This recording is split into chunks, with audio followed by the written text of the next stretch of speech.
The sea burned. Orange fire rolled along the shattered hull of the frigate, bleeding smoke into the slate-gray sky. From Captain Sophia Keller's cockpit, the Mediterranean looked less like water and more like torn metal and drifting scars of fuel. Her A10C shuddered with each gust, the smell of hot avionics and the faint tang of cordite seeping through the vents. Below, life rafts bobbed amid debris, tiny orange dots between black smears of oil. Beyond them, 3 fast attack craft knifed through the waves, hulls low, wake foaming white as they angled back toward the crippled ships. Sophia's right hand tightened on the stick, her left hovering over the GAU-8 trigger. The gun's drum growled in the background, a steady mechanical rumble she felt through her bones more than she heard. On her left MFCD, a no-fire zone ring pulsed red around the closest raft. On the right, her targeting pod framed one of the enemy boats. And, too close, the drifting silhouettes of sailors in the water. One squeeze and she might end them all, enemy and friendly. Delay, and the boats could finish what the missiles had started. Her thumb trembled toward the master arm. A voice crackled in her headset. Urgent, broken by static. Echo 1, you are... Hard cut. 3 years earlier. NATO Airbase San Casciano, Italy, 0600Z. The recruits were already laughing when Sophia walked into the hangar. The projector hummed softly, casting a pale rectangle of light over the front wall. Dust motes drifted in the beam, lazily turning above the heads of the new arrivals. Captain Sophia Keller stood just outside that pool of light, back straight, hands clasped behind her, listening to the scrape of chairs and the hushed, not-so-hushed whispers of a room that thought she could not hear. She always heard. Outside, an A10C's engines wound down, the familiar whine seeping through the briefing room's thin windows. The air smelled faintly of coffee, jet fuel, and whiteboard marker. Her entire second life condensed into 3 cents. NATO Airbase, San Casciano, Italy, UTC+1. Multinational patchwork everywhere she looked. Flags stitched on flight suits, accents clashing in the hallway. The illusion of unity held together by checklists and ROE. Is that really our instructor? A male voice muttered near the back, in English tinted with French. Thought they'd give us someone who actually flew combat, not a librarian. Soft laughter rippled.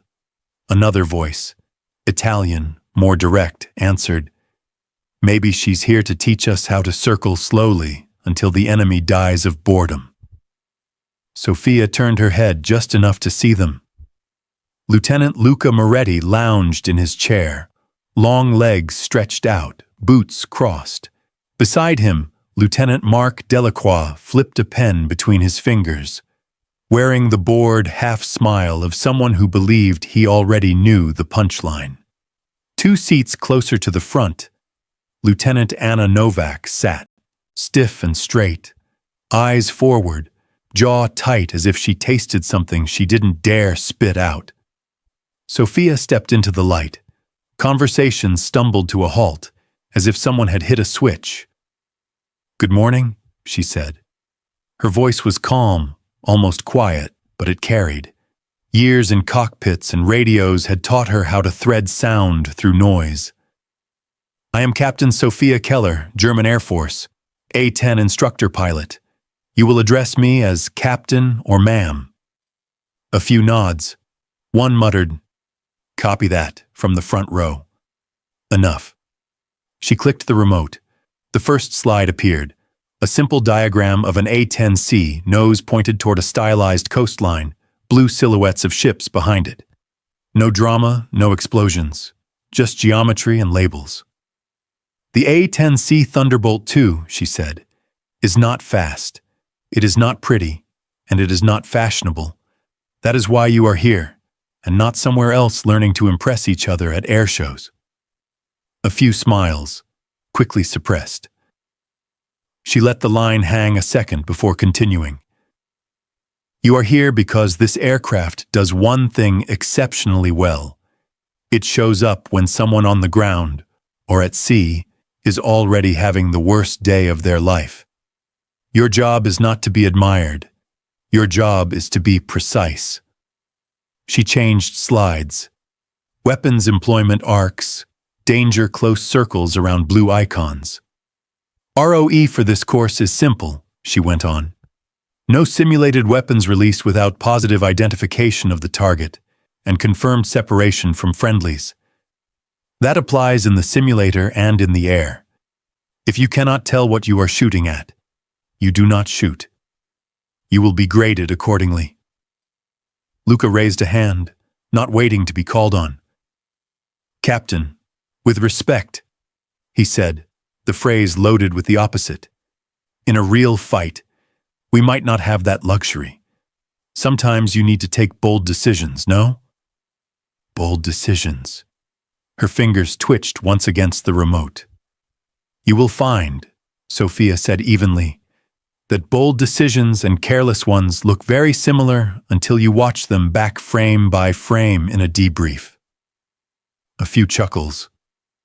Luca's smile flattened. She advanced the slide again. This time, instead of diagrams, a still frame filled the wall. A broad expanse of water, grainy and gray, a ship listing, smoke curling into the sky. The timestamp in the corner was truncated, some digits blurred by redaction. The room went very quiet. This, Sophia said, is from a real mission. You will not be told where or when. You do not need that information to learn what matters. Mark leaned forward, eyes narrowing. Anna's hand tightened around her pen until her knuckles whitened. Over the next 6 weeks, Sophia continued, you will fly scenarios derived from this event. You will think you know what the correct choice is. You will be wrong, often. That is acceptable. She let her gaze rest on Luca for a heartbeat longer than necessary. What is not acceptable, she finished, is arrogance. Silence sat heavy for a moment. Then she tapped the remote, blanking the screen. Sortie 1 is this afternoon, she said. 2 ship against Instructor. I will fly Echo 1. You will attempt to kill me. A faint stir of excitement ran through the room. Luca straightened, eyes brightening in challenge. Sophia gathered her notes, already knowing how the first exercise would end. The taunts didn't matter. By sunset, they would stop laughing, not because she raised her voice, but because she would show them how quickly the sky could turn on people who believed it belonged to them. She stepped out of the light, leaving the image of the burning ship ghosted in their minds, and headed for the hangar. The lesson had already begun. The range stretched out beneath them like a faded training chart come to life. Tan earth, scrub, and painted white rectangles marking targets that never bled. From 7,000 feet, Captain Sophia Keller watched 2 gray A10Cs settle into loose formation on her right, their navigation lights blinking faintly in the morning haze. San Casciano Control, Echo 1 Flight of 3, established on range, she reported, voice steady. Echo Flight, cleared hot for profiles as briefed, the controller replied. Sophia glanced at her left MFCD. The range layout glowed in green. Armor silhouettes, mock artillery positions, and a narrow corridor labeled Civilian Lane in bold text. No simulated shots there. Not today, not ever. Echo 2, Echo 3, she said on the TAC frequency. Remember ROE, no fires into the civilian lane. PID your targets. Confirm separation from blue vehicles. Copy, Captain, Anna answered promptly as Echo 3. Understood, Luca added, the faint grin audible in his tone. We'll try not to shoot the cardboard farmers. She said nothing. She eased the throttle forward and rolled slightly left, drifting ahead of them. Let them think she ignored the sarcasm. Let them relax. The exercise script on her kneeboard showed what the students had been told. 2 ship against 1 instructor, free maneuvering, scoring based on simulated weapons hits and survivability. What it did not show was the timing she had worked out the previous night. Altitudes, headings, blind spots in their radar warning coverage. How long it would take each to react when her icon suddenly appeared somewhere it shouldn't be. Echo 2, she said. You are tactical lead. Your game. Show me what you can do. Roger, tactical lead, Luca replied, energy sharpening.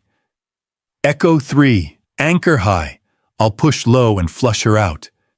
Anna acknowledged, climbing a little, settling into supportive trail. Sophia watched their tracks diverge, one diving toward the mock armor line, the other staying aloft as overwatch. On paper, it was a sound plan. On paper, she waited. Let them get comfortable.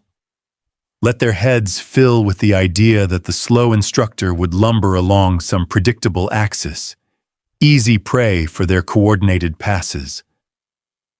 At 6,000 feet, she dipped her nose, throttled back, and slid into the shadows of a low ridge.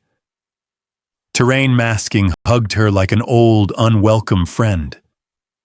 The ground rose, the sky narrowed, and the A10's wings felt almost too wide for the valley. Echo 1, you're dropping off my scope, Anna's voice came, uncertain. Say again your altitude, Echo 3? Sophia asked, already knowing. 8,000. I still have Echo 2 visual. Then you have what you need, Sophia replied. Continue. Luca called in simulated rockets on an armor row, his excitement spiking as the range controller confirmed effects. He was hunting points. Hunting style, not survival. His flight path cut straight over the civilian lane, perfectly legal while he held fire. But now his attention tunneled forward, eyes locked on the next target marker. Sophia popped up. Her A10 rose from behind the ridge at a sharp angle, nose already pointed across Luca's tail arc. Her HUD symbology framed him neatly, range ticking down. GAU-8 ready. She squeezed the trigger. The gun vibrated, but only the counter in her simulation overlay changed, painting a bright kill symbol over his aircraft. Echo 1, guns, Echo 2, she called. Fox minus infinity. Luca swore in Italian. No way, I never saw you. Copy, that was the point, Sophia said, banking away before he could recover the initiative. You are combat ineffective. Continue for training only. Anna hesitated, then dove, trying to roll in on Sophia from above. It was cleaner, more thoughtful, but she committed too early, locking into a predictable attack cone. Sophia broke low again, dragged Anna's nose past, then reversed and came up under her, catching the younger pilot in a second simulated burst, just as they crossed the imaginary boundary of the civilian lane. Knock it off, Sophia ordered. Echo 3, you just strafed over civilian territory. Training kill and ROE violation. We'll talk. When they landed, the silence on the walk back to the briefing room was heavier than any joking. Sweat darkened flight suits. Shoulders slumped under harnesses. In the dimmed room, Sophia queued up the debrief. First, HUD tapes, bright lines, symbology, their mistakes exposed frame by frame. Then she switched sources. The burning frigate filled the wall again, smoke rising, sea scarred. There was no sound, only the faint whir of the projector and the echoes of their labored breathing. This, she said quietly, is what happens when you forget that ROE exists to protect more than your career. She hit pause just as a small shape, too small to name, appeared near the flames. We will continue tomorrow, she added. Study your tapes and think about who you did not see until it was too late. No one laughed on the way out. The officers' lounge smelled of reheated pasta and cheap espresso, the air thick with the end-of-day murmur that followed every flying program. The television in the corner played a muted news channel, ships in some other sea, flags that were not theirs. NATO Air Base San Casciano looked almost gentle at night, runway lights stringing blue-green beads into the dark. Sophia stood just inside the doorway, a mug of coffee cooling in her hand. She had come here out of habit rather than desire, intending to read tomorrow's simulator schedule in a corner and then disappear. Instead, she stopped. Luca's voice drifted from a table near the window. I'm telling you, it was her, he said in English, for everyone's benefit. That footage she showed? That was not just some random mission. You saw her face. Mark let out a low whistle. Face like that, mon ami. We call it career damage. He leaned back, chair tipping on two legs, the French flag on his shoulder catching the light. I heard from a guy in Ramstein there was a German pilot who messed up over a frigate. Civilian boats, confusion, friendly casualties. Very hush-hush. Anna sat with them, hands around a glass of water rather than beer. Her shoulders were hunched, trying to disappear into the backrest. You heard from a guy who heard from someone else, she said. That's not a source. That's gossip. Luca shrugged, unfazed. Gossip explains why she's here teaching instead of flying real ops. They don't put the heroes in classrooms, do they? Sophia's hand tightened around the mug. The ceramic edge bit into her palm. A fourth pilot, a Spaniard from another course, leaned in. My old instructor mentioned a KS bird that got inside a ship's defensive ring without clearance. The ships thought she was enemy, started shouting on the net. Chaos. ROE nightmare. Exactly. Mark nodded.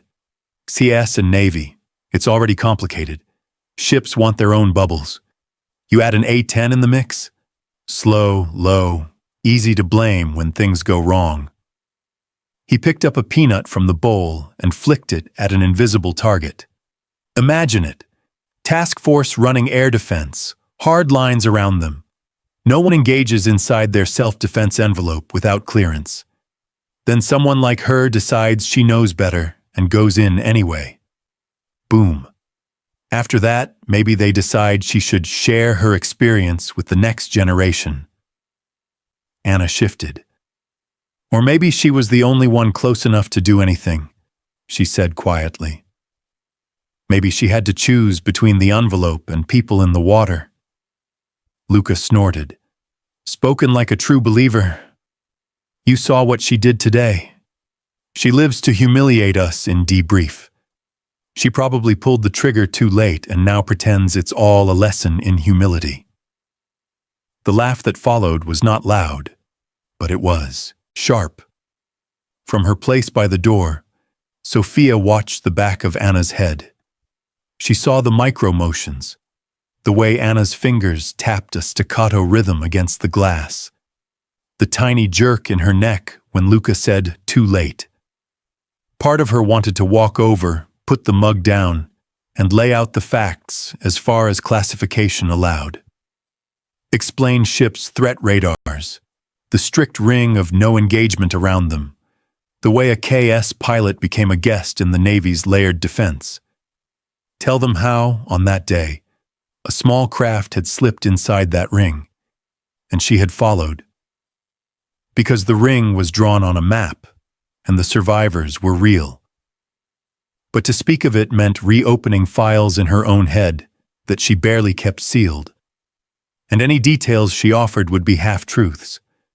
Redacted memories to match redacted reports. They did not need half-truths. They needed something harsher. She turned away, the decision sharp and small.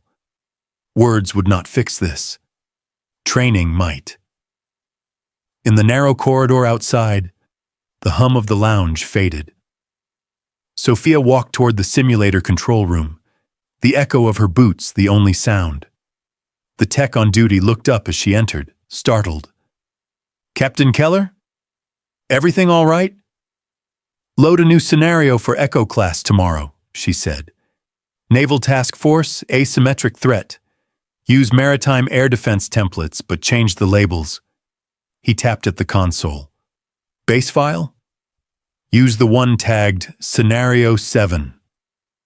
The file that had begun its life as a classified debrief, then been stripped of names and dates until it was just a pattern of mistakes. Rename it. To what? She thought of the way Luca had said the word heroes, like an accusation.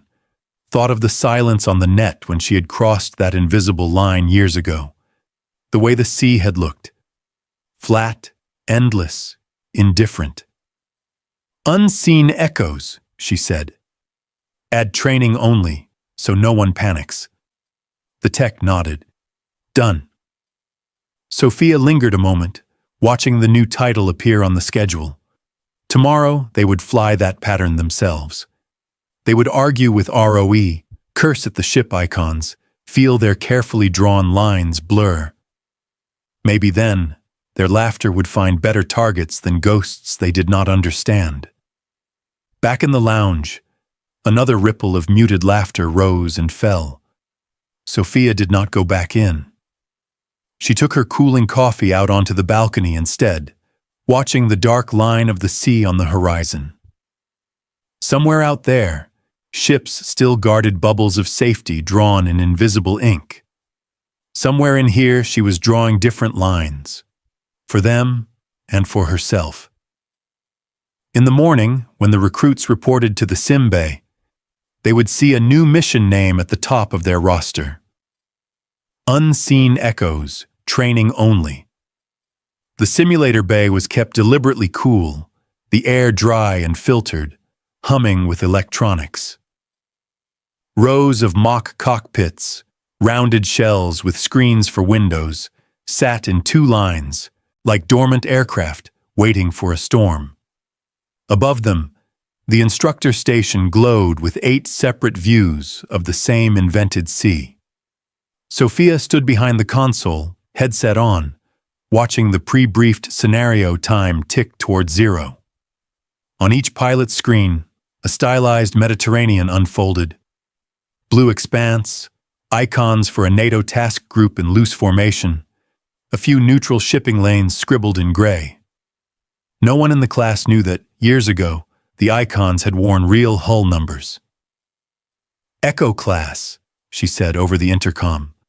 "This is a multi-ship KS support to maritime forces. You are each single ship A10C on-call support. Task group reports possible asymmetric surface threat. ROE. No engagement without visual confirmation of hostile act and weapon capability. No weapons within 500 meters of marked survivor positions." "Survivors?" someone asked. "You'll know them when you see them," Sophia replied. She keyed a sequence. The simulation rolled forward. At first, it looked routine. Each student's A10 appeared on the tactical display, icons fanning out to assume high cover. Radio chatter filled the room, clipped, self-conscious brevity codes, the sound of pilots trying on professionalism like a new flight suit. Then the first missile hit. On screen, one of the frigates bloomed with orange-red pixels, smoke pouring from the midship section. Warnings flashed across everyone's HUD. Ship damaged, possible casualties. "Echo Flight, this is Task Group Actual," a pre-recorded voice barked through the scenario. "We are under attack. Unknown incoming from bearing 085. Request immediate air support. Multiple small craft in the water."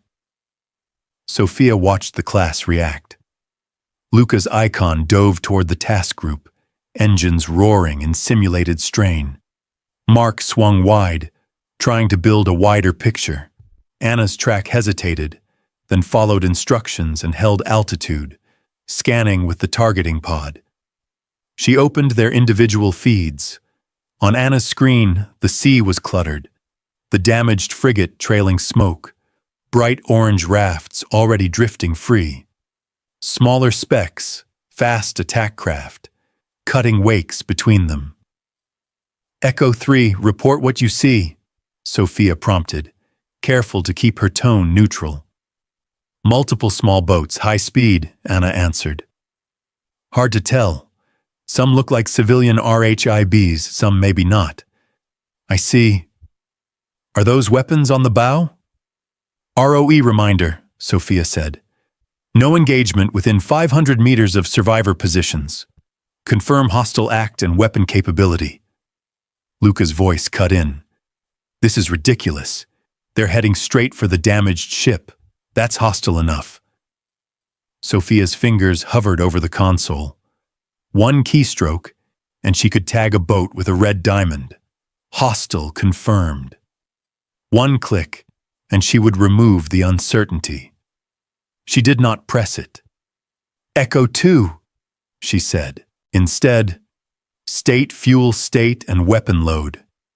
He hesitated, then rattled off his numbers. In the background of his view, a fast craft turned, wake arcing white as it angled toward a cluster of orange dots. Lifer rafts. Task group actual to air. They're closing on our people. The scenario voice cried. Engage! Engage! The instructors who had helped her build the sim had wanted her to soften that line, make it more measured. She had refused. Reality did not care for measured tones. A targeting reticle settled over one of the boats on Mark's screen. I have Maverick lock, he said, excitement and strain bleeding together. But the raft is, Captain, the raft is close. ROE, Sophia repeated. No weapons within 500 meters of marked survivors. Read back. Silence stretched, broken only by the faint hum of electronics. Mark swallowed audibly in her headset. ROE, no weapons within 500 meters of marked survivors, he said. Copy. Then choose, she said. He fired. The simulated AGM-65 streaked across his display, a bright line ending in a dirty blossom of pixels. The fast craft vanished. So did one of the rafts, caught in the blast radius. In another cockpit, Luca held fire too long, letting boats swarm closer to the damaged frigate until a scripted second missile slammed into its already burning hull. Anna tried to strafe a boat threading between rafts, her gun line walking the space between them. On Sophia's overhead view, the pattern of impacts looked uncomfortably familiar. Knock it off, Sophia ordered at last, voice low. All aircraft, cease fire, sim freeze. The sea froze mid-splash. Smoke hung motionless. Debris stopped drifting. Sophia removed her headset, suddenly aware of the tightness in her chest. For a heartbeat, she saw not pixels but memory. Real waves, real fire, a real raft spinning out of sight. When the students emerged from the cockpits, their faces were pale, post-flight adrenaline warping into unease. No one reached for a joke. In the debrief room, she put up the replay, blast radii overlaid on survivor markers, boat icons blinking out. A red X appeared over a raft on Mark's tape. A second X flared where Luca's hesitation timed perfectly with the frigate's scripted demise. You did what you thought was right, Sophia said, keeping her voice even. You can defend every decision you made, and you still lost people. Anna stared at the screen, lips pressed together. This scenario, Sophia added, is not theoretical. Heads turned, air seemed to thin. She let the implications hang, then cut the projector. Debrief continues tomorrow. Get some sleep. As they filed out, Anna lingered in the doorway, eyes searching Sophia's face with a question she did not yet dare to ask. The word unseen on the sim schedule would not let any of them rest easily. The base had a different sound at night. The runway lights burned a steady blue-white line into the dark, but the daytime roar faded to the occasional distant engine test, the muted clank of maintenance. Inside the operations building, fluorescent strips hummed over mostly empty corridors, casting everything in a flat, tired glow. Sophia sat alone in a small briefing room, the one she used when the larger spaces felt too exposed. The projector was off. The only light came from the laptop in front of her. On the screen, the sim report for unseen echoes blinked, cursor waiting at the bottom of a debrief template. Mission type, training scenario origin. Her fingers hovered over the keyboard, then withdrew. There was a field for scenario origin. She left it blank. A soft knock at the door interrupted the quiet. 3 taps, hesitant but deliberate. "Come in," she said. The door opened just enough for Anna Novak to slip through. Her flight suit was half unzipped, sleeves tied around her waist, t-shirt darkened at the collar from dried sweat. She shut the door carefully behind her, as if she were afraid of letting something escape. "Ma'am," Anna said. "Do you have a minute?" Sophia gestured to the empty chair. "Sit." Anna obeyed, then didn't sit back, perching on the edge as if ready to bolt. Up close, the lines under her eyes were clearer. The simulation had worked its way into the places real missions usually did. "I should have requested this formally," Anna began, voice low. "But I don't think this is about procedures." Sophia folded her hands. "You flew a difficult scenario well enough," she said. "You made mistakes, and you saw them. That is the point." "That's not what I'm asking about," Anna said. "Ma'am." She met Sophia's eyes then, and held them. It was the kind of look a junior officer wasn't supposed to give a senior one. Too direct, too nakedly searching. "That scenario," Anna said softly. "Unseen echoes. It wasn't just made up, was it?" Sophia's heartbeat picked up, a quiet drum against her ribs. She kept her face neutral. "Many scenarios are based on composite events," she said. "Lessons drawn from multiple missions." Anna shook her head. "No, ma'am. The way the ships talked, the timing of the second hit, that isn't composite. It felt specific." She swallowed. "The others are treating it like a story, a rumor. I don't want to do that. I need to know if what we saw is something you actually lived." Classification briefings flashed in Sophia's memory. Levels, caveats, the litany of "you will not discuss" drilled into every pilot. Ongoing investigations, sealed boards, redacted lines on paper. ROE for information, as strict as any weapons rule. "You understand," Sophia said slowly, "that certain operations remain classified. Details are restricted to those who were part of the mission or the review." "Yes, ma'am," Anna said. "I'm not asking for names or locations or anything I'm not cleared for. I just—" Her hands twisted together once, then stilled. "If I am going to keep flying what you show us, I need to know whether I'm chasing ghosts or following you." The words landed harder than Sophia expected. "Following you." Her instinct rose, sharp and defensive. Shut this down, cite regulations, send Anna back to her bunk with a reminder about boundaries. It would be easy, clean, professional. It would also leave the girl facing those simulated seas alone, filling the gaps with whatever Luca and Mark chose to imagine. Sophia looked at the laptop. The empty scenario origin field blinked back at her like a question. She drew in a slow breath. "What I am about to say," she began, "stays in this room. It is not to be repeated in the lounge, on the line, or in whispers where you think I cannot hear. Understood? Anna straightened. Understood, ma'am. Unseen echoes, Sophia said, choosing each word with care, is based on a mission I flew. Certain details have been altered for training and classification. The pattern, however, is real.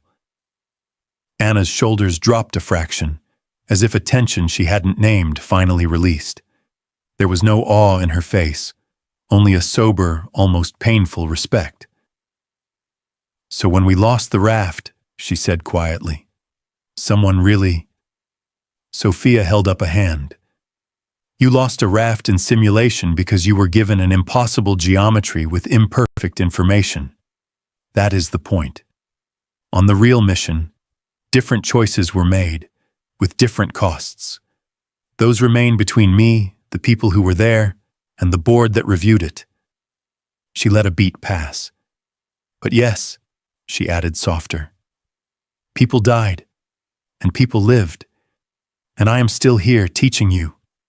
Because both of those are true. Anna's throat worked. Thank you, she said. It sounded inadequate, but it was all there was. I need you flying, not mythologizing, Sophia said. You learn the pattern, not my biography. Understood? Yes, ma'am. I won't talk about it. Sophia believed her. Anna had the kind of earnestness that took oaths literally. Good, Sophia said. Get some rest. Tomorrow we go back to something simple, bombs on dirt. Anna almost smiled, then caught herself, saluted, and left. The door clicked shut behind her. In the corridor outside, Sophia heard faint footsteps pause, then resume, another presence moving away in the opposite direction. She frowned, but the sound was already gone, swallowed by the building. She turned back to the laptop. In the scenario origin field, she typed 2 words and no more. Based on experience. She saved the file. Somewhere beyond the thin wall, voices murmured, one of them Luca's, carrying that familiar edge of curiosity sharpened into something else. Tomorrow, the stories would change shape again. The main briefing room felt different in daylight. Sunlight pushed in through the narrow windows, striping the walls, cutting across posters of airspace diagrams and weapons envelopes. The projector already glowed with the title slide for the next phase of training. Convoy Strike, Advanced. Sophia stood by the lectern, flipping through the printed mission packets, one for each pilot. Behind her, the buzz of conversation carried that specific tone she had learned to recognize. A little too low, a little too eager. Rumors looking for a place to land. She set the packets down and turned. Take your seats, she said. Chairs scraped, flight suits rustled. Luca dropped into the second row, directly in front of her, posture relaxed in a way that bordered on insolent. Mark sat beside him, arms folded, eyes already amused. Anna picked a place on the aisle, pen ready, gaze alert. Today, Sophia began, we step up from fixed targets to moving ones. You will conduct a coordinated attack on a hostile convoy with blue forces in proximity. This will require timing, communication, and discipline. She clicked the remote. A map appeared. Brown terrain, a road snaking across, blue icons marking friendly vehicles, red rectangles for the simulated enemy. ROE, she continued, remains as stated in your packets. No weapons employment without clearance from the JTAC on the ground. No fires unless you have positive visual confirmation on the specific target being engaged. If in doubt, you hold. Luca raised his hand halfway, then spoke without waiting. Captain, he said, what if the JTAC is slow or confused? We saw in the sim how people in charge can be late. A faint ripple moved through the room. Sophia met his eyes. In real operations, You may find yourself frustrated by delays, she said. You are still bound by ROE and command structure. If you cannot handle that in training, you will not handle it out there. Luca's jaw flexed. With respect, he said, leaning forward. Some of us think that following the book too closely is how mistakes happen. Silence tightened. Even the projector's fan seemed louder. Explain, Sophia said. He hesitated only a second. People talk, ma'am, he said, about missions like unseen echoes, about captains who waited or didn't wait, and then ended up shutting down questions with classified. Maybe if they had been more decisive, fewer rafts would have disappeared. Anna's pen froze mid-line. Mark shifted, uncomfortable now that the line had been crossed. The rest of the class stared fixedly at the map, as if eye contact might make them witnesses. Sophia felt the low burn of an old shame try to rise. She let it wash through and then recede. You're suggesting, she said, voice even, that adherence to ROE is what kills people. Luca lifted one shoulder.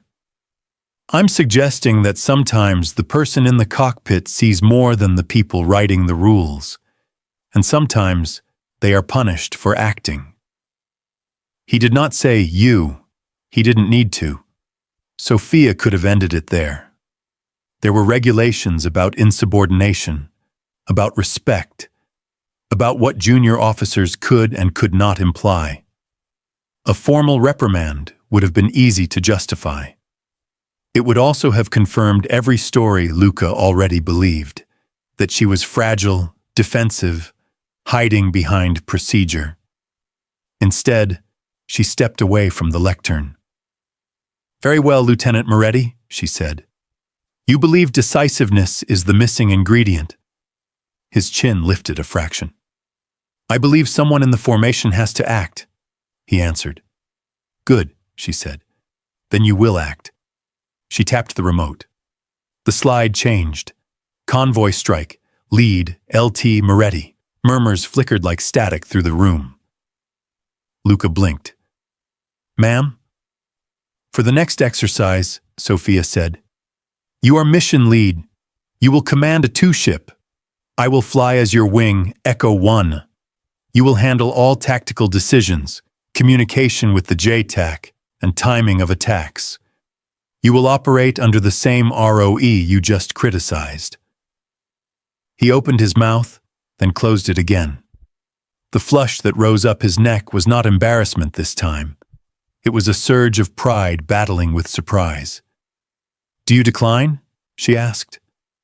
No, ma'am, he said quickly. I accept. Good, she replied. Then you will demonstrate to your classmates the difference between decisiveness and recklessness. She let her gaze move across the room. This is not a game. If your decisions today would get someone killed on a real battlefield, I will show you how. Frame by frame.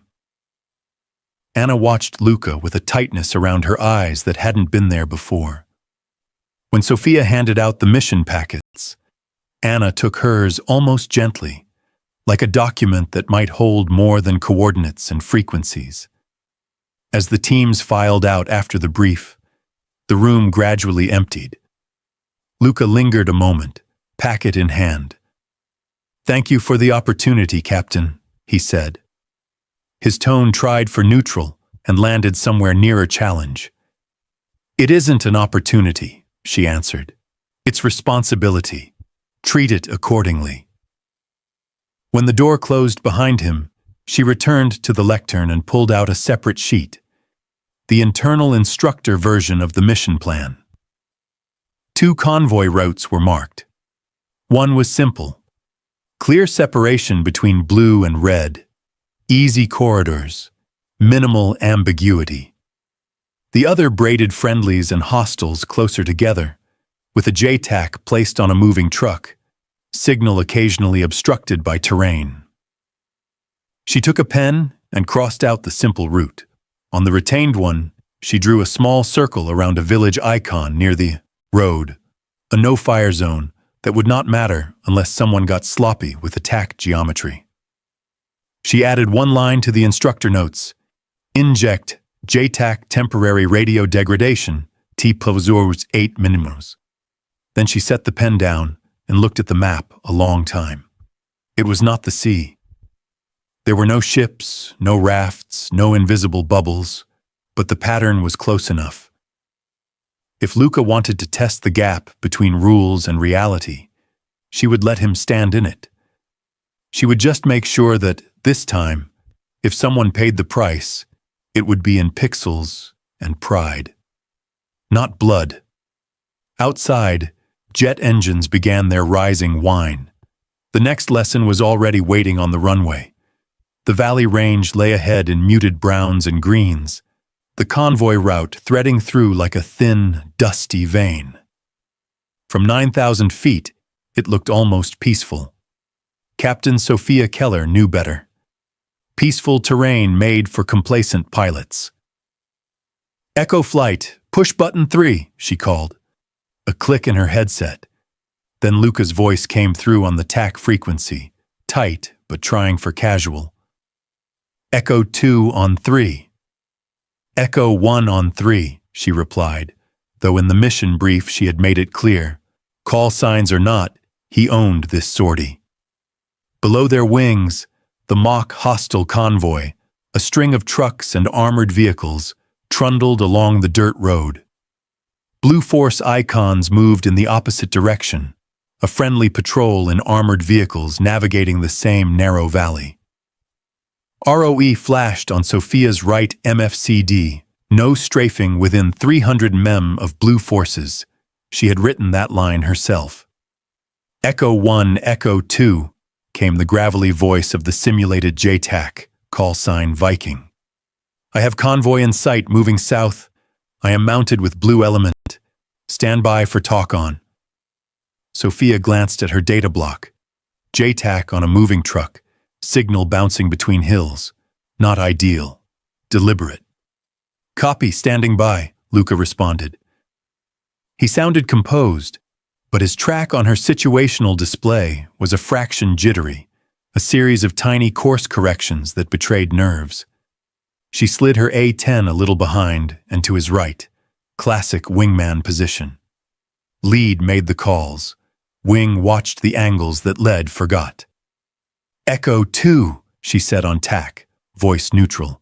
"You have the lead. I am your wing. Use me." A beat. Then, "Roger, ma'am. Less swagger now." The JTAC's voice crackled, distorted by the first planned radio degradation. "Echo Flight. This is Viking. I say again, multiple vehicles, red trucks, blue elements, brake, pushing, danger, close, hold." Static swallowed the rest. "Say again last, Viking," Luca requested. Nothing. Sophia watched the timer on her kneeboard. 2 minutes of degraded comms, long in real time, longer in a young pilot's head. "Visual on convoy," Luca announced. "Multiple trucks, some with mock gun mounts. Blue Force. I have dust plumes to the north. Might be them. Confirm blue position before any attack," Sophia said quietly on TAC. "ROE. "I know the ROE, Captain," he replied, more sharply than necessary. She let it go. The valley walls rose around them as he led them lower, seeking a better view. From her cockpit, the scene resolved. The red convoy in the center of the valley, blue armored vehicles ahead of them by less than a kilometer, closing. A mishandled attack would put friendly metal inside the same cone of fire as their targets. "Viking radio check," Luca called on the JTAC frequency. Still nothing. He swore under his breath, not quite clipped from the mic. "If we wait for him, they'll drive into each other and shake hands," he muttered. "Or die in a blue-on-blue," Sophia said. He didn't respond. "Echo 1, Echo 2. The range controller broke in on a different channel, scripted inject timing lining up. "Be advised, Threat air defense in area is simulated degraded. You are cleared to remain low for this run. Luca seized on it. Copy. Echo 1. I'm taking us down to 4,000. I'll set up for a gun pass on the trailing red trucks. You cover me, then roll in. He was thinking in straight lines. Dive, shoot, climb. It worked on clean ranges with neat separation. This was not clean. Check your distance to blue, Sophia said. I see them, he answered. Plenty of room. On her display, his attack heading would drag the beaten zone of his GAU-8 burst uncomfortably close to the blue icon's projected path. Simulated rounds had no mass, but the pattern they traced could have been stamped from a real gunnery table. Luca, she said, dropping rank on the tack net without thinking. Adjust your run. Come from the east, away from blue. I'll lose my angle, he protested. This is the shot, Captain. I can take it. Her heart rate ticked up. She heard another voice overlaid on his, years old and wrapped in smoke. We can take it. Just give us the go. Viking, this is Echo 2. Request clearance to engage trailing red vehicles. Danger close to blue forces. He called on the JTAC channel anyway, grasping at procedure even as he bent it. The reply arrived half-formed, chopped by the still weak signal. CHO flight. Cleared. Guns. South end. Danger. Approved. It was enough for him. Copy. Cleared guns, Luca said, and rolled. From her vantage point, Sophia saw the geometry crystallize in an instant. Dive angle, convoy speed, blue force trajectory, the invisible 300-meter bubble around them. The first half-second of his burst might hit clean. The second half, if he pulled late, if he chased the target with his pipper, those virtual rounds would walk straight into the no-fire zone. She had a choice, to let the sim count the violation and show him afterward, or to stop him now. On another day, another life, no one had said, knock it off to her when they should have. Her thumb stabbed the radio switch. Echo flight, knock it off, she snapped, instructor tone cutting through every other channel. Terminate exercise. Echo 2, safe your switches, roll wings level, climb to 8,000 now. Luca's A10 jerked, the abruptness of his pull-up telegraphing his shock. What? Captain, I had the shot. Climb, she repeated. Then we'll talk. The range controller chimed in, neutral and implacable. Echo flight, knock it off acknowledged. All players, RTB. Silence filled the TAC frequency for a moment. Then a clipped, Echo 2 climbing, from Luca. The hurt in his voice was almost a physical thing. Sophia eased up with him, keeping station on his wing. From down here, the valley no longer looked peaceful. It looked narrow and unforgiving, a place where a few hundred meters could separate a textbook gun run from a board of inquiry.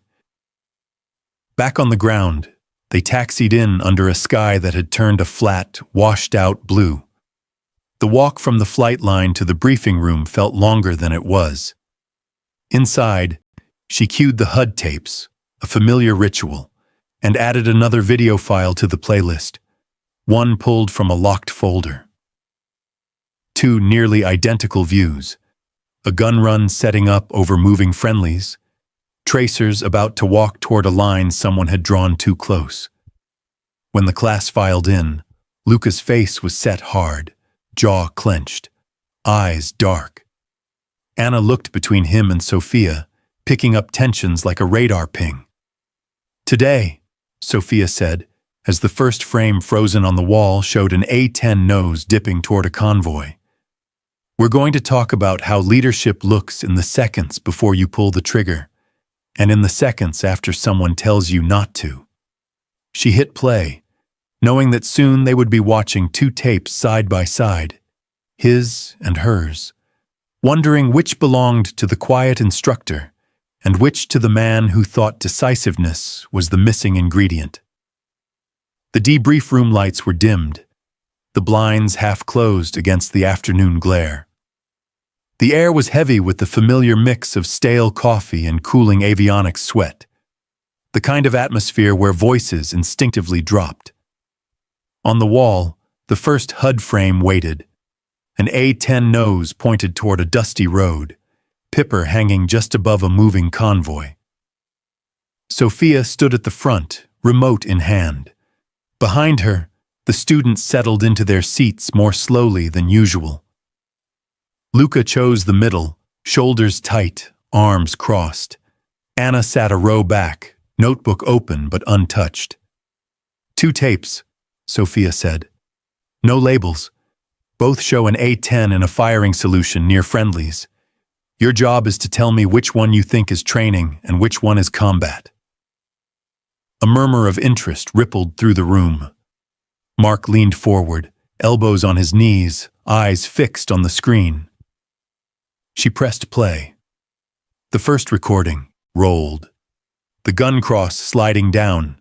The convoy vehicles marching along the HUD ladder. Blue triangles marking friendly units ahead of the target. A thin ring, the software's representation of a no-fire buffer, pulsed around them. The Pipper flirted with the edge of that ring as the aircraft descended. Freeze, Sophia said. The image halted with the Pipper just outside the danger circle. Thoughts? That's today, Luca said, a trace of defiance in his voice. My run. You interrupted before I crossed the line. Maybe, Mark countered. Could be ancient. Look at the symbology, it's older, non-updated fonts. I think this is the real thing, combat. Whoever it is pushing close because they have to. Sophia said nothing. She switched to the second tape. This time the view looked almost identical. Valley terrain, convoy, blue markers. The difference was in the motion. The Pipper approached the target, touched the projected beaten zone. Then the bank eased. The nose lifted. The aircraft rolled out before ever dipping near the no-fire ring. Freeze, she said again. Which one? That has to be training, Luca said immediately. Too cautious. No one out there aborts a clean shot like that unless they're terrified of paperwork. A few laughed nervously. Anna frowned. Or they see something the rest of us don't, she said. We don't know what else was on their radios. Mark shrugged. The aggressive run looks more like what I'd expect in a real fight, he said. Second one? Perfectly safe, designed to pass a check ride. The room nodded along, drawn to the narrative that combat demanded risk and training coddled caution. Sophia let their words hang in the dim light. On the frozen frames, 2 nearly identical moments waited, separated only by tiny shifts in bank angle and pitch. You're all wrong, she said. Silence fell. Even the projector seemed to quiet. She stepped closer to the screen, gesturing at the first tape, the one with the Pipper skating the no-fire ring. This, she said, is from a training sortie. Pilot ignored the no-fire bubble, stretched the run, and was stopped by an instructor before the simulated rounds crossed into blue. Her finger moved to the second, more conservative frame. This one is combat. Different theater, similar geometry. The pilot had on-scene commander authority to override the ship's recommended engagement corridor if necessary. She chose not to. She aborted. Why? Someone asked softly. Because, Sophia said, from that cockpit, with that radio traffic, the risk to friendlies outweighed the target. The rules gave her the authority to shoot. They also gave her the responsibility not to. It took a second for the pronoun to sink in. Anna's eyes widened first. Luca's jaw clenched. Mark sat back slowly, the amusement draining from his face. On-scene commander, Luca repeated. That was you. Sophia met his gaze. I was the aircraft on station, yes. The board later decided I should have shot earlier. Others said if I had, we'd be talking about different funerals. That is what it means to own the decision. No one laughed at that line. She clicked forward, showing the HUD symbology in detail. Friendly markers, no fire rings, the small text in the corner indicating that command had granted her override authority. ROE is not a shield to hide behind, she said. It is a tool. Ultimately, someone in the sky has to take all the inputs, rules, threats, human lives, and decide if their finger moves or not. Today, that someone was Luca. Years ago, it was me. Next time, it might be any of you. Luca's stare dropped to the table. The bravado that usually sparked in his eyes flickered, then dimmed into something more complicated. Resentment tangled with a grudging understanding. Anna watched Sophia with a different expression entirely, something like loyalty hardening into resolve. Before Sophia could say more, a sharp electronic tone cut through the room. The base intercom crackled to life. All flying personnel, stand by, a disembodied voice announced. Operations to squadron leadership. Report to the command center. Updated maritime situation in the central Mediterranean. Possible fast attack craft activity near NATO exercise area. The words hung there like a sudden drop in air pressure. Sophia felt the room tilt, just a fraction. The frozen HUD iframes on the wall, cautious abort, reckless dive, seemed to pulse with new relevance. She set the remote down. Debrief is suspended, she said quietly. You will remain on standby until further notice. Check your gear and be ready. As they filed out, the talk was hushed, nervous. No one joked this time about cardboard farmers or boring instructors. In the emptying room, Sophia looked once more at the conservative tape, the moment where she had lifted her nose and lived with the consequences. Somewhere to the south, real ships were calling for air. The squadron ready room had never felt smaller. Maps, whiteboards, and mission folders crowded the walls, but the air itself seemed to have shrunk, dense with the urgency leaking from the base intercom. Sophia stood at the back of the room as Lieutenant Colonel Eriksson, the Swedish squadron commander, finished a rapid briefing at the front.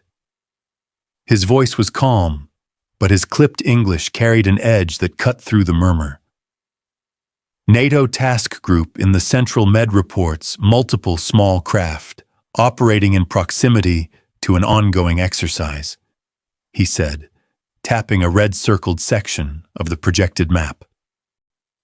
So far, no confirmed hostile fire. Some craft approached closer than agreed safety distances, then backed off. Could be harassment, could be probing. Fast craft icons cluttered the blue expanse, weaving too close to the stylized shapes of frigates and support ships. It was only a line drawing, but Sophia's stomach tightened anyway. Eriksson continued. Task Group has requested fixed-wing presence.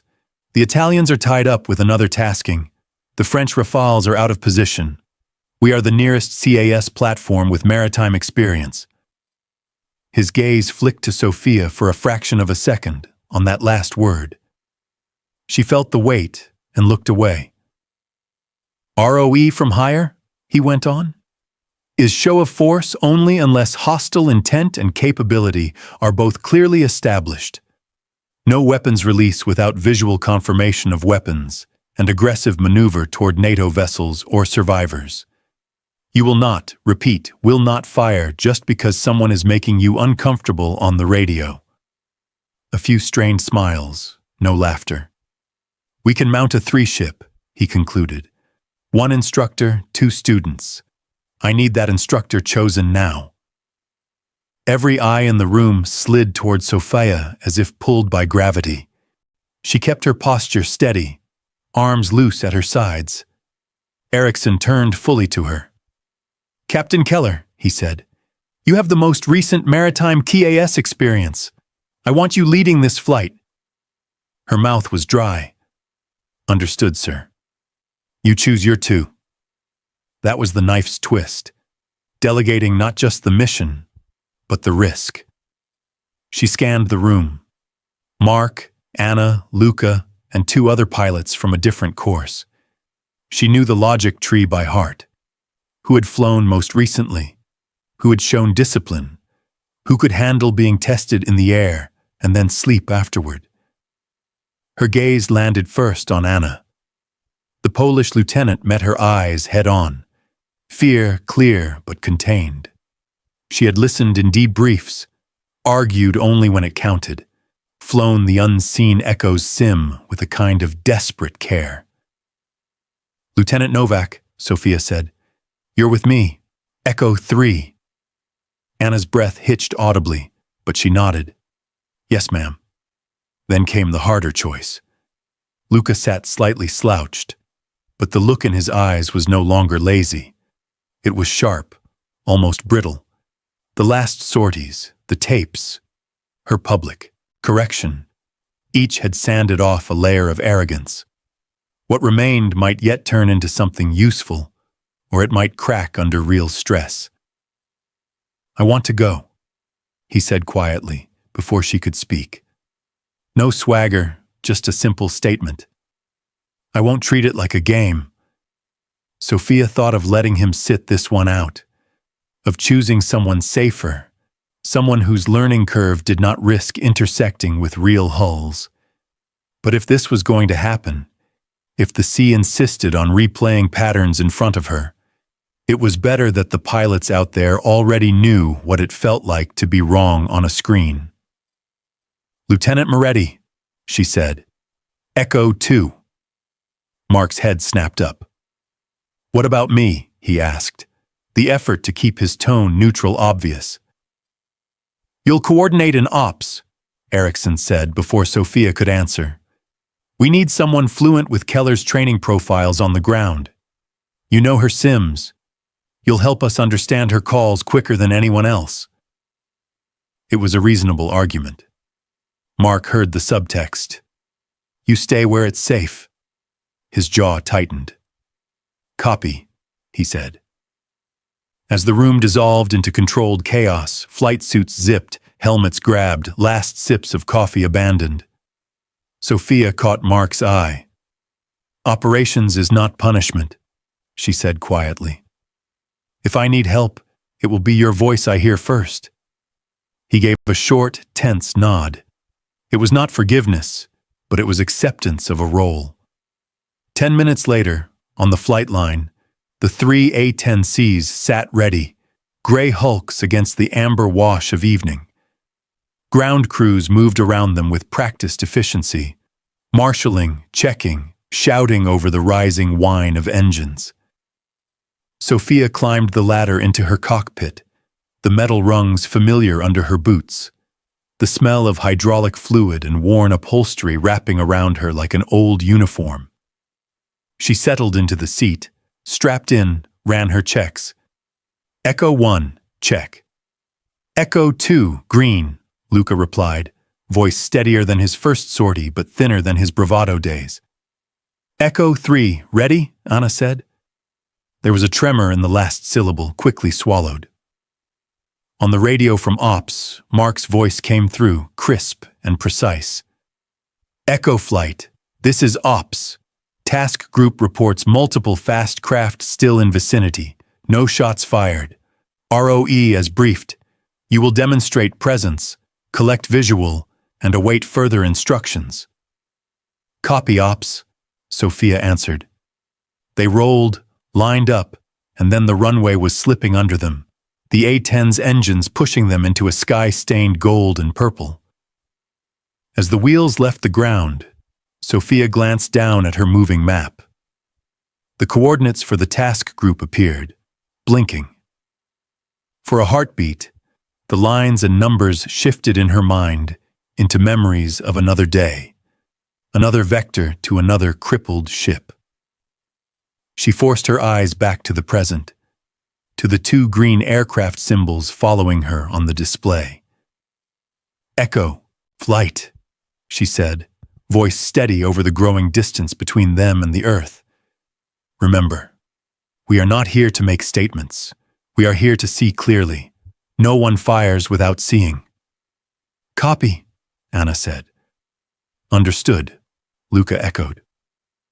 The coastline fell away behind them, the open sea expanding ahead, an indifferent mirror, waiting to show them whatever pattern they carried with them into its reflection.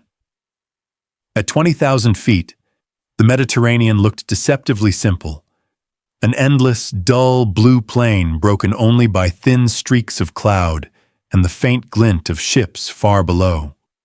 Echo flight cut across it in loose trail, three small symbols on Sophia's moving map converging on a cluster of blue icons that marked the NATO task group. "Echo flight. This is task group actual." A calm British voice came over the assigned frequency. "We have multiple small surface contacts within 5 nautical miles.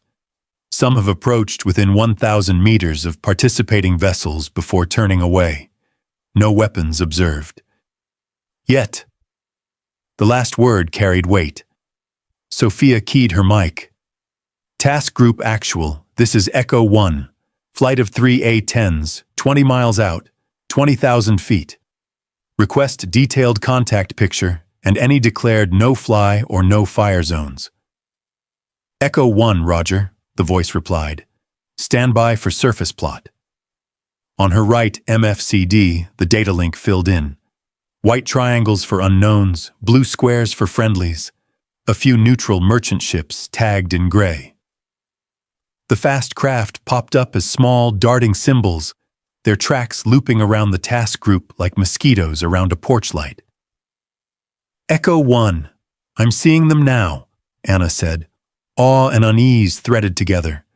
"Looks busy." "Busy is better than quiet," Sophia answered. "Quiet is when we start guessing," Luca chimed in. "If they wanted to shoot, they'd have done it by now," he said. "This looks like intimidation more than anything." "Intimidation can turn into something else in seconds," Sophia said. "Keep an open mind and a closed trigger finger." Task Group Actual came back on the net. "Echo 1, be advised. We've designated a protective airspace bubble above the group from surface to 15,000 feet within a 10-mile radius. You're cleared to operate inside, but no weapons employment without explicit clearance from us, and higher.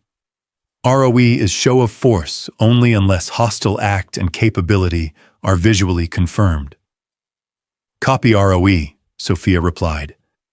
"We will remain weapons safe and support with presence and observation." From this altitude, though, presence was theoretical. The sea below offered no details, just light and shadow. Her targeting pod could pick out shapes, but angles and intentions blurred at long range.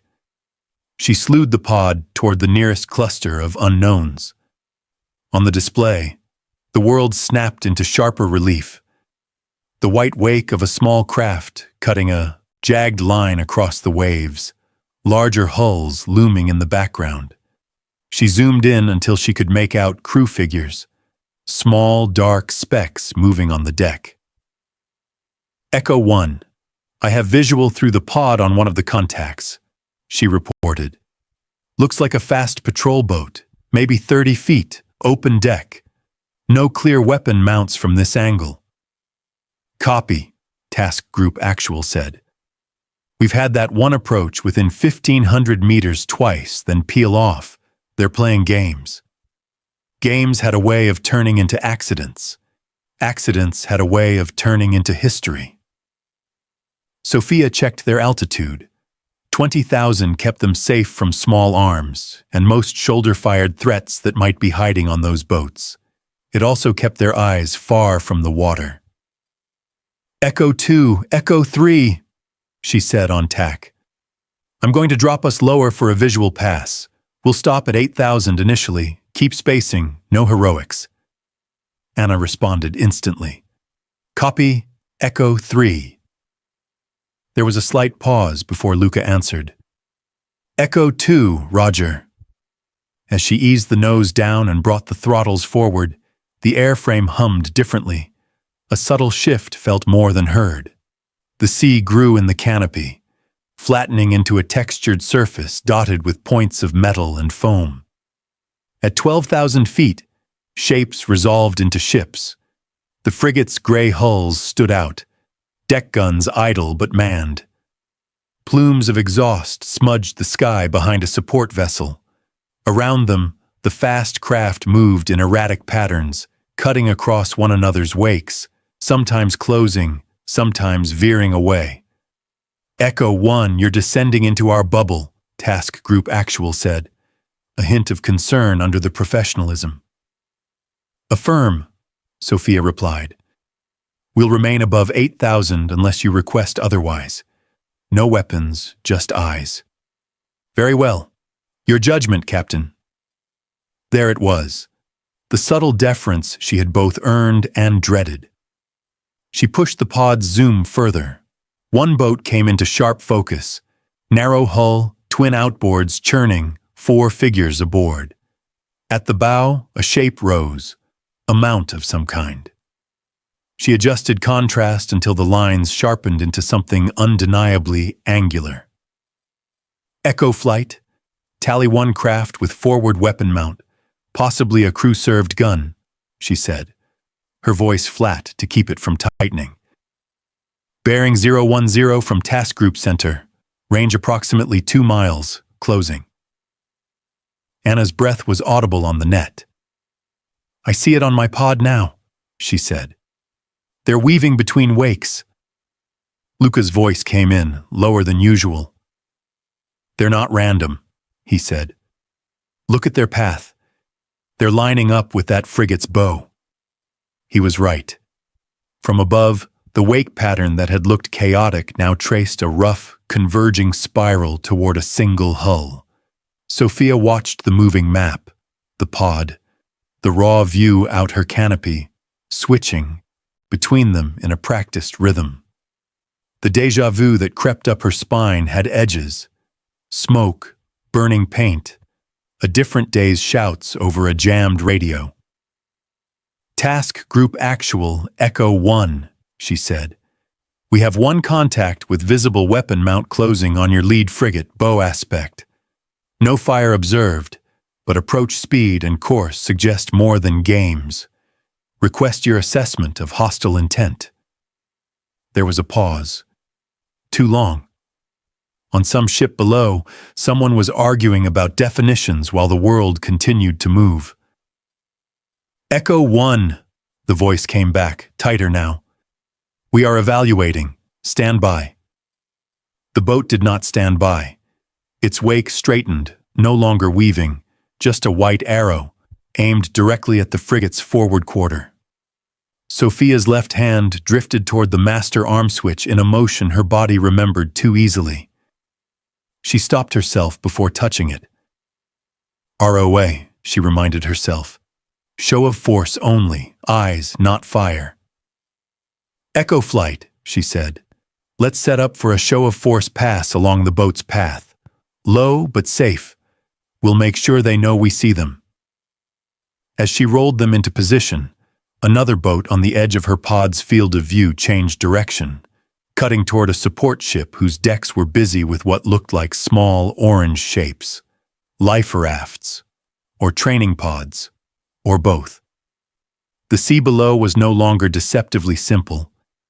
It was a crowded, moving puzzle, and she was about to fly into the middle of it, for the second time in her life, with 2 young voices on her wing trusting her to see more than they could.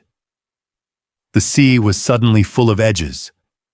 From 8,000 feet, Captain Sophia Keller watched the fast craft's wake straighten into a hard white line, aimed dead at the frigate's bow.